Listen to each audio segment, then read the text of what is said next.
So I thought about making a video comparing weather milestones over the last 3 years, and I decided not to, but I also decided that since I'm freezing and since there's no baseball playoffs until tonight, and since the NFL recap isn't going to be until Tuesday, if I make one, I just decided I'd make a video that goes through last year, and then we can make some brief comparisons to this year so far into the season, and just kind of almost make predictions in a bit of a way, based on some of the longer term models. So in New York City, the question of snow is always controversial because of what you need for snow, but the first snow in New York City was not until February 1st, which was a record long wait, and the last snow was on March 7th. Now, depending on where you were in the metro area, yes, wide parts of the metro area did see measurable snow on December 11th. Only Kennedy and Central Park had to wait until February 1st.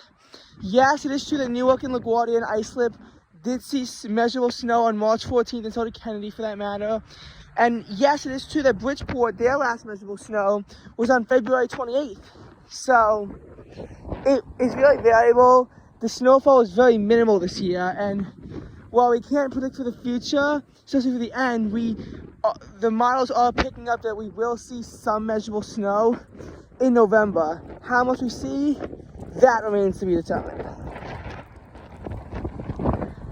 Now, in any case, heading on through, as summer's warmth faded away, the first milestone we have to hit is the last high in the 90s. The last high in the 90s in 2022 occurred on September 4th, when the high was 90 degrees. And the low was 73 the next day, which was our final low in the 70s for the year. And soon after, 80s also went away, with the final high in the 80s being on September 21st. Important to note, though, that Islip, Newark, and Kennedy recorded a high in the 80s on the 7th of November, which at Islip was the latest date ever for a high temperature in the 80s. Just thought I mentioned it because it was a little bit shocking, actually. But lows in the 60s, they'd go out much deeper. In New York City, they would go all the way out to November 12th, when the low on the day was 60 degrees. And the final day of the high in the 70s was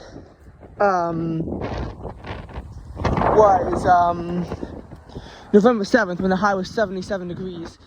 Everywhere else set a record that day, but Central Park failed to, but did set a record on the 6th. In any case, as we move along through the year, more of summer's warmth would fade. However, here's why I'm skeptical to actually officially declare 60s and 50s. It's because there was a high of 69 on November 12th, another high in the 60s on November 27th, and then the next high of 62 degrees was on December 30th. You almost always see a high in the 60s in December these days. And this is the city now for my location, which sometimes makes processing the dates a little bit trickier. But I also kind of remember information from my location because people tended to not like it. And then as far as the 60s game goes, it then went back to 67 on February 15th, and then we saw 3 days in a row with highs in the 60s, and another one on President's Day, but on the 21st of February. And then after that, we didn't hit 60 degrees again in the city until March 17th. So, but it did happen intermittently. It wasn't one of those winters where you completely ditched 60s for January and February, which have honestly been happening less frequently now. But as far as the lows in the 50s go, you know, again, you had a low in the 50s on December 7th, again on December 31st, Then again, on February 16th, the low was 56 degrees. And then you didn't have another one until April 1st, when the low was 51. But it still like happened throughout the winter, and it's hard to pin down exact dates for that. Oh, and by the way, as you know, with warmer temperatures receding, colder temperatures begin to infiltrate in. Our first low in the 50th of the season was actually very late last year, and it'll be late again this year. It was September 16th, when the low bottomed down to 57 degrees. Our first high in the 60s of the season would be the 63-degree high on September 23rd. The next day, with a low of 49 degrees, would feature our first low in the 40s of the season last year. Highs in the 50s occurred associated with the nor'easter with Hurricane Ian, as on October 3rd, the high in New York City was actually only 53 degrees. However, the first high in the 40s and low in the 30s would both occur on the 14th of November. It was quite late. It was quite late that year, but it was on the 14th of November. And heading even deeper into it, our first high in the 30s, I figured that out. That was on December 10th. Our first low in the 20s was November 21st. And that was when it bombed down to 27 degrees. The first freeze on it was on the 19th, however. And our first sub-freezing high and high in the 20s occurred on December 24th. Well, actually, on that day, the high was only 15 degrees. But it was the only high that was sub 20 of the entire winter, because it was quite a mild winter. And the last sub-freezing high would be the 27-degree high temperature on February 4th. Now, as winter began to recede, lows in the 20s, they went away pretty quickly. Our last low in the 20s was on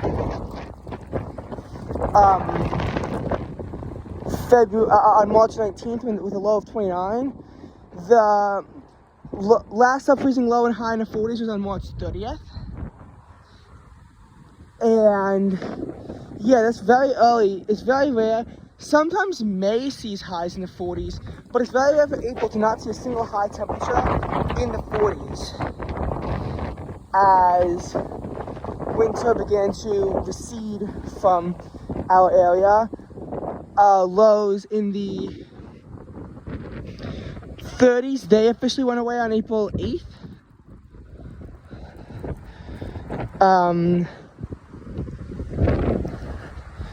And lows in the and highs in the 50s, our last one of those was May 4th. However, lows in the 40s persisted really late this year as compared to some other years. June 4th is how late it persisted. That was our latest since 2000. It was funny because 2021's low of 49 on May 31st was initially seen in that same category. And now it's 2023, but 2022 had a very early date for its last low in the 40s of May 9th in the city. So historically, it's been as early as May 4th. It actually has been as late as June 23rd historically, but in our modern era, with it normally happening in mid-May, 2021 and 2023 were on the late end. 2022 was on the early end of things.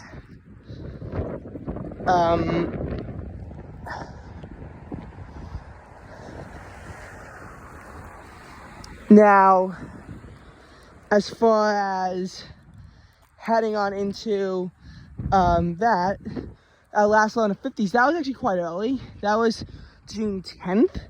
And our last high in the 60s was when the high was 69 degrees on June 7th, following the Canadian wildfire smoke incident in New York City.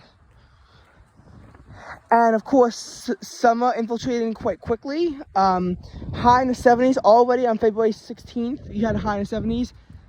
Our first high in the 80s was on April 6th with a high of 80 degrees. The low was 47 that day though. So our first low in the 60s wouldn't be until April 12th, our next day of the high in the 80s, when the low was 64 and the high was 84. But then the low was 70 degrees on April 14th, the earliest date on record for that. And our first day with a high in the 90s was the day before, on April 13th.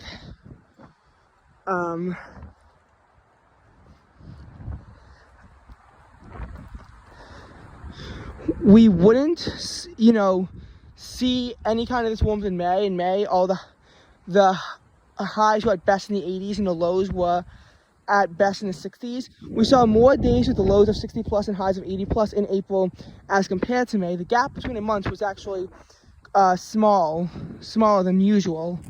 So there's that. And when you compare the month extremes, you'll see that. So June 2nd was actually our next high of 90 degrees after the mid-April heat wave, or near heat wave. And the next low in the 70s was actually not until June 25th. But that was just something that happened as we look into 2023. Our first low in the 50s was on September 15th with a low of 58. High of 69 was also the first high in the 60s. Our first high in the 50s was on October 8th, and October 9th saw our first low in the 40s. And that's really where we're at so far. 30s does look possible for the start of November, but that part remains to be determined. Going over the monthly extremes, this is what I find interesting. As you look at what the monthly temperature extremes were. So in July of 2022, the lowest temperature all month was 65, and the highest temperature all month was 95 for the city. That's a small gap. That's a very small gap. Usually on average, July will get up to about 97, 96 or something like that. And on average it does, here's the tricky part, on average it does fall down to 60 degrees in July. But with global warming, it's been less and less likely. Although July 2021 did fall to 59 degrees on the 3rd. That was our first low in the 50s in July since 2009, and it hasn't happened in August since 2013. August 2022, one of our hottest on record, hit a peak of 97 and fell down to 62. On average, August will only get to about 94 degrees in the city, and I think on average that will fall down. I think on average it does fall down to about 58. But with our new climate normals, I don't know how that's gonna outlook now. It might honestly be 61 and 60. It might have been 58 for July and 57 for August. It's hard to tell. September. So September 2022 had its highest temp of 90 and its lowest temp was 49. On average, it's 89 and 50. So very close. Even though it was the widest range in September since 2015, mainly because September 2022 was only the second September since 2013, the other one being 2020, to drop to the 40s.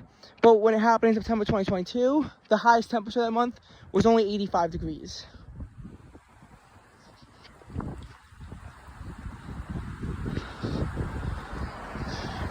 And the only reason why September 2015 was so big was because there was a high of 97 degrees on September 8th, setting a record.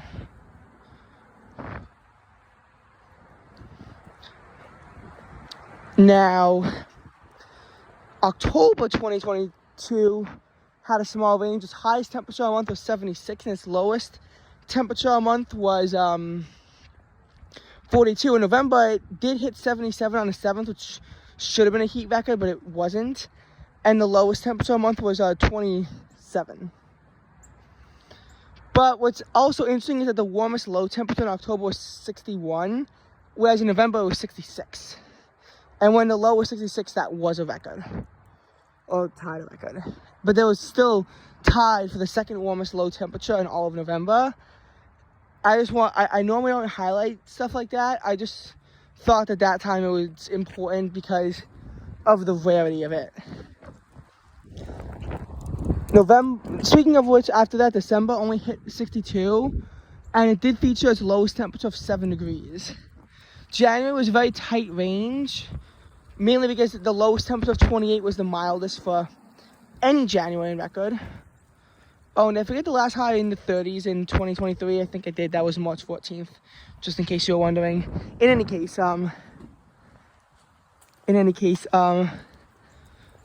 January's highest temperature was 66, and it did tie a record when it happened.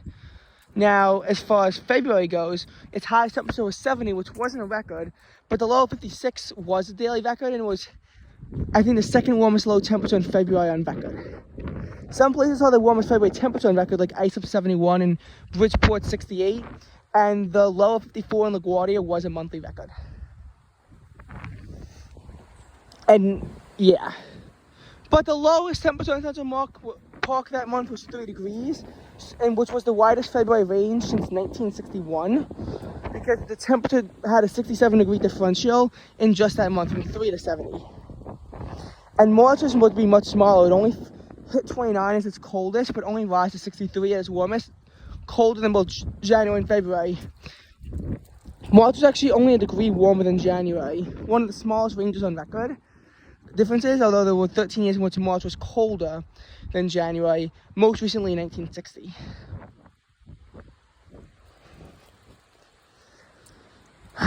Now, as we head into April, its lowest temperature a month was 37, but its highest temperature a month was 91, and its highest low was 70, which is very rare for April. And as a result of that, you know, it was a record-breaking heat snap. Now, as far as May goes, it only hit 87, and its warmest low is only 66, but its coldest low was 43. But that's only slightly warmer than April's. In June, it hit 49. Again, the first June to be in the 40s since 2000, and its highest temperature was 91 degrees, which was literally 2 days before. So it's funny how wide portions of the Northeast set heat records on June 1st and 2nd, but then JFK and LaGuardia set cold records on the 4th. I forget what JFK's low temperature was in the upper 40s. LaGuardia's low of 51 was a record. Now heading into July 2023, it only fell to 66, but it only rose to 93, the smallest gap in July on record. And August had a very small gap too, from 88 to 63. First time in 3 decades that in more than 3 decades that August doesn't hit the 90s. September did, seeing a high of 93. Honestly, could have been something even hotter, but it wasn't. It just barely missed out on that. And then it only fell to 50. But it was still a degree cooler, a tenth of a degree cooler than September 2022, because of how many days there were with highs in the 60s. Speaking of the monthly extremes on average, October generally goes from 80 to 38. November generally goes from 71 to 30 to 71 to like 28 or something like that. December generally, I know that March is usually 70 to 20 about. January and February both usually peak at 60, and they both usually fall down to, I think, 9 for January, 12 for February. April's range is usually 82 to 32. May, I think, is 90 to at its peak, and it falls down to, I don't know, somewhere in the 40s. I'm not sure exactly where. June, I think, is 52 for its lowest temp, and its highest temp on average, like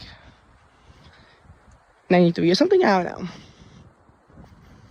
But what I do know is that